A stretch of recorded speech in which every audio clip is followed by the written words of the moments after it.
ભગવાન શ્રી સ્વામિનારાયણના ભક્તરત્નો ભાગ 1 પ્રકરણ 2 ડડુસરના રજપૂત ગલોજી. મહેમદાવાદ પાસે ડડુસર નામનું ગામ છે. આ ગામમાં ભગવાન સ્વામિનારાયણના દ્રઢ નિષ્ઠાવાન ભક્ત ગલોજી રહેતા હતા. તેઓ જ્ઞાતિએ કારડિયા રજપૂત હતા. ખેતીવાડી કરીને ગુજરાન કરતા. એકવાર શ્રીહરિ વડથલ પધાર્યા હતા. ત્યાં ધર્મસિંહ નામના ક્ષત્રિય ભક્ત રહેતા હતા. શ્રીહરિએ એક પત્ર ગલોજી પર લખ્યો.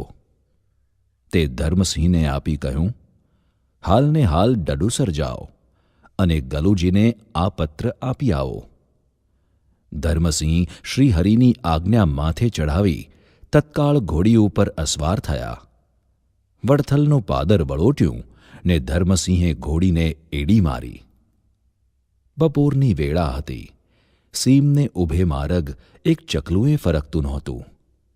અસવાર ભારે ઉતાવળમાં હતો. શ્રીહરિનો સંદેશ હતો ને તે સંદેશ ડડુસરના ગલોજીને આજને આજ પહોંચે એવી શ્રીહરિની તાકીદ હતી. સંધ્યા ઢળવા આવી પણ ઘોડી કે અસવાર થાક્યા નહોતા. ગોરજ ટાણે ડડુસરના દીવડા દેખાણા. ધર્મસિંહ ખુશ થયા. ગલોજી ઘરે જ મળશે એમ માની રજપૂતે ખડકીમાં ઘોડી વાળી લીધી. આંગણેથી જ હાક મારી, ગલોજી છે કે? છે ને, આવો ભાઈ. ક્યાંથી અટાણે? ગલોજીના બાએ પૂછ્યું. હજુ હમણાં જ ખેતરેથી આવીને ગલોજીએ નિત્ય કર્મ પતાવ્યું હતું. પછી રસોડામાં વાળું કરવાની તૈયારી કરી રહ્યા હતા. તેમની માએ થાળી પીરસી હતી. ત્યાં ધર્મસિંહ આવ્યા અને કહ્યું, બા, વડથલથી ચાલ્યો આવું છું. શ્રીહરિએ ગલોજીને આ કાગળ પાઠવ્યો છે. તેમણે કાગળ કાઢ્યો ત્યાં ગલોજી ઓસરીમાં આવી ગયા. કાગળ વાંચ્યો ને શિરે ચડાવ્યો. તેમાં લખ્યું હતું કે કાગળ વાંચીને તરત ઘરની તમામ ઘરવખરી ગાડામાં ભરી લેજો અને વડથલ આવીને અમને મળજો. તમારા માતુશ્રીને ઘરે જ રાખશો, વાર કરશો નહીં. ગલોજીએ માતાને શ્રીહરિનો સંદેશો જણાવ્યો. કલાક એકમાં તો તમામ ઘરવખરી ગાડામાં ભરી ગલોજી વડથલની વાટે ચડી ગયા. મા ઘરમાં એકલા બેઠા છે. હાથમાં માળા છે ને મુખમાં સ્વામિનારાયણ સ્વામિનારાયણ રટણ ચાલે છે. મધરાત ઉપર એક પહોર વીતી ચૂક્યો છે. આખું ડડુસર નિદ્રાદેવીની ખોળે માથું મૂકીને સૂઈ રહ્યું છે. એવામાં ઘરના નળિયા ખસવાનો અવાજ થયો. મા અદ્ધર શ્વાસે મોં ભારે તાકી રહ્યા. ત્યાં એક આદમી ઘરમાં લટક્યો ને અંદર કૂદી પડ્યો. બીજો પણ આવ્યો. માએ પૂછ્યું, કોણ એ? માજીને જાગતા જોઈને એક જણે ખુલ્લી તલવારે પડકાર કર્યો, ગલોજી ક્યાં? માએ આવનારને ઓળખ્યા.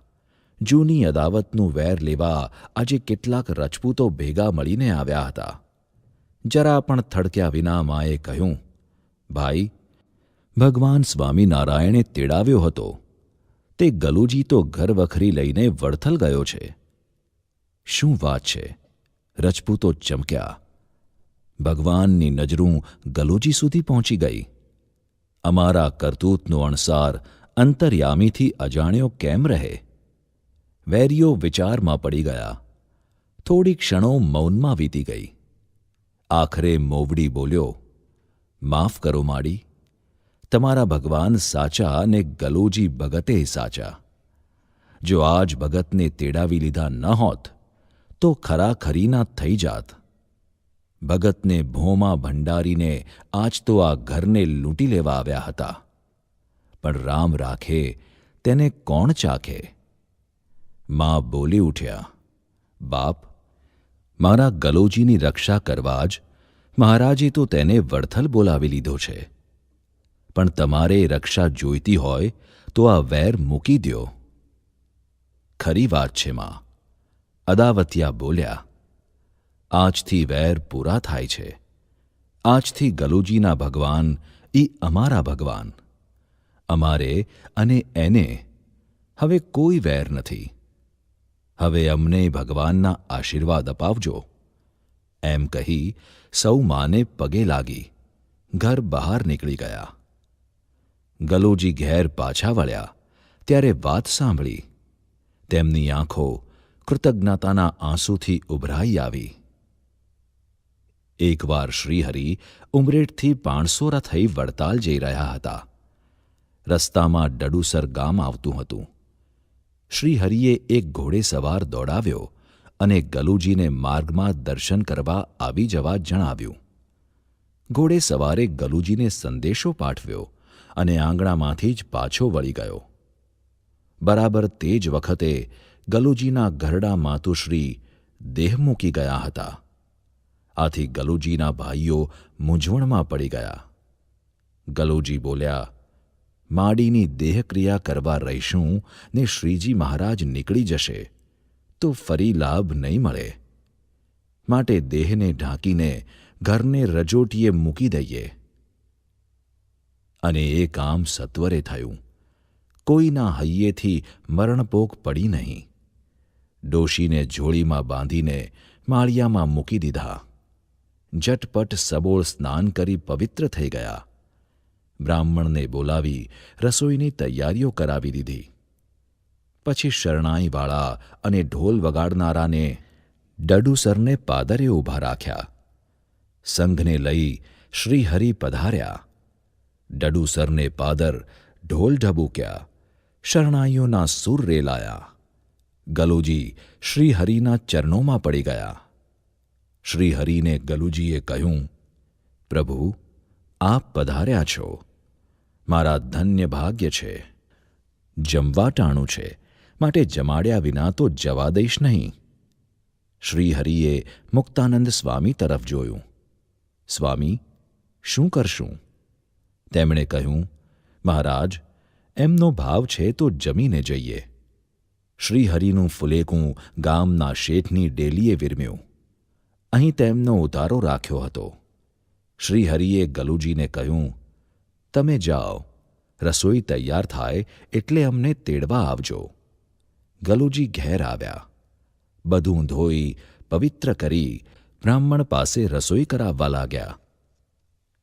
થોડી વારે રસોઈ તૈયાર થઈ ગઈ ને ગલુજી દોડતાં શ્રીહરિને તેડવા ગયા. શ્રીહરિ અને સંતો તથા પાર્ષદો આવ્યા.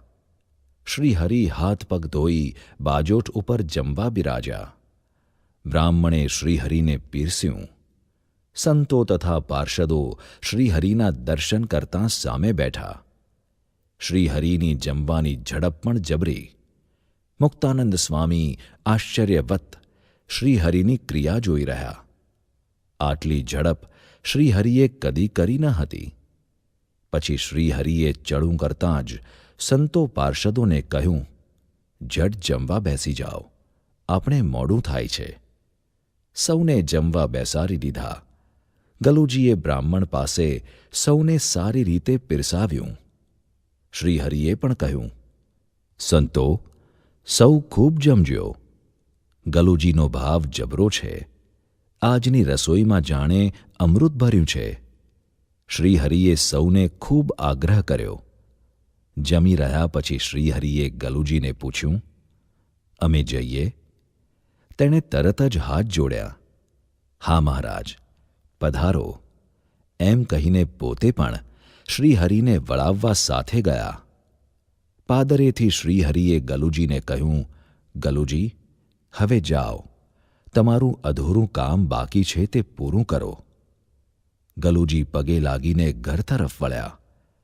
રસ્તામાં મુક્તાનંદ સ્વામીએ શ્રીહરિને પૂછ્યું, મહારાજ, આપે ગલુજીને પાછા વાળતાં બાકી કામ પૂરું કરવાનું જે કહ્યું તે સમજાયું નહીં.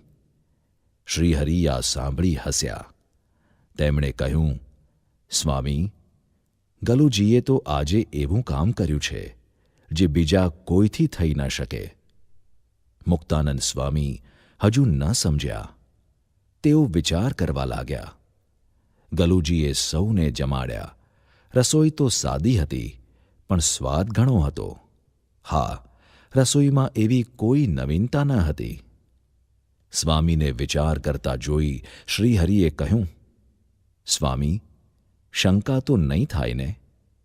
એમ કહી બોલ્યા, આપણે ગલુજીને સમાચાર મોકલ્યા તે જ વખતે તેના માતુશ્રી ધામમાં ગયા. ગલુજીએ તેમના શબને ચોફાળમાં બાંધી માળીએ ચડાવી દીધું. પછી સ્નાન કરી આપણી પાસે આવ્યા અને આપણને જમવા માટે આગ્રહ કર્યો. પછી ઘેર જઈ રસોડું ધોઈ નાખ્યું, પાણિયારું પણ ધોઈ નાખ્યું, બેડાં ઉટકાવીને નવું પાણી ભરાવ્યું અને બ્રાહ્મણને બોલાવી રસોઈ કરાવી આપણને જમાડ્યા. મુક્તાનંદ સ્વામી કહે, અરર મહારાજ, એવું કર્યું? પછી તેમણે કહ્યું, અહો, દરબાર ખરેખરા મહિમાવાળા કહેવાય. જેની આવી નિષ્ઠા હોય તે જ લોકલાજનો ત્યાગ કરે, બીજાને ધર્મ આડો આવે. એ પ્રમાણે ગલુજીની બહુ પ્રશંસા કરી. શ્રીહરિ કહે, સ્વામી, આવું તો ગલુજીથી જ થાય, પણ બીજાથી બને નહીં. જીવ માત્રને ભગવાનના સંબંધથી જ શુદ્ધ થવાય છે, બાકી સૌ અશુદ્ધ જ છે. મુક્તાનંદ સ્વામી અહોભાવમાં લીન થઈને સાંભળી રહ્યા.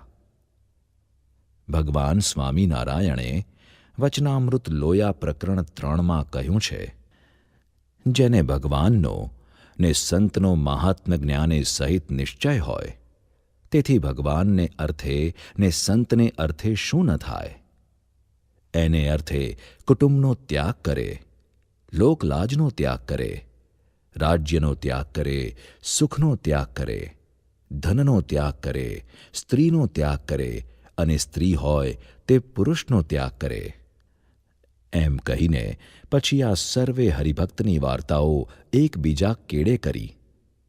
ગામ ડડુસરવાળા રજપૂત ગલુજી ઇત્યાદિક જે સત્સંગી, તેમણે ભગવાનને અર્થે ને સંતને અર્થે જે કર્યું તેને વિસ્તારીને કહેતા હવા. એ જમાનામાં આવી રીતે લોકલાજનો ત્યાગ કરવો તે કોઈથી ન બને, પરંતુ ભગવાન સ્વામિનારાયણના આવા અનન્ય નિષ્ઠાવાન હરિભક્તોને લોકલાજની પડી નહોતી. એમને મન તો સર્વસ્વ સહજાનંદ હતા. વચનામૃતના શ્રીહરિના વચનોને ગલુજીએ સાર્થક કર્યા હતા. ધન્ય છે એમના નિશ્ચયની દ્રઢતાને.